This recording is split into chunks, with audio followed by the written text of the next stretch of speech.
আজকে একটা বিষয় খুব খারাপ লাগলো আমার কাছে। আমি এটার তীব্র প্রতিক্রিয়া জানাচ্ছি, প্রতিবাদ জানাচ্ছি। আমি একজন আর্জেন্টাইন ফ্যান হওয়ার পরেও আমার কাছে খুব আমার মনের ভিতরে রক্তক্ষরণ হচ্ছে। কারণ ব্রাজিলের খেলা 7 তারিখই পড়তে হবে, সকাল 7টায় দিতে হবে। হ্যাঁ, এটা তো কোনো কথা না। আবার 7 মাস, সব সাথের সাথে মিলে মিলে কি বুঝাইতে চাইতেছে কোপা আমেরিকার ওরা? ও ওই যে 7 গোল খাইছে, এটা বারবার কি তাদের অপমান করতে হবে এই ব্যাপার নিয়ে? আমি এটার আমি একদমই মানে পক্ষপাতিত্ব না। আমার খুব কষ্ট লাগতেছে, আমার মনে রক্তক্ষরণ হচ্ছে, আমি অনেক কষ্ট পাচ্ছি।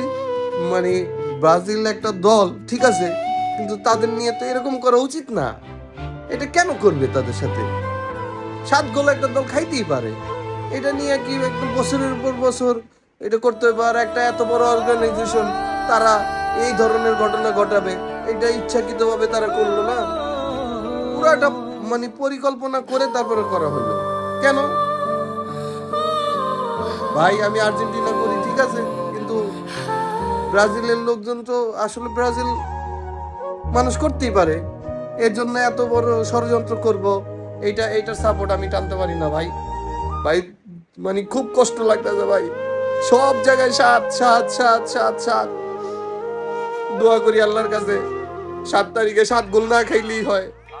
যদি 7 গোল খায়, হায় হায় হায় হায়, আরো 70 বছর এই ট্রল চলবো। রাখলাম।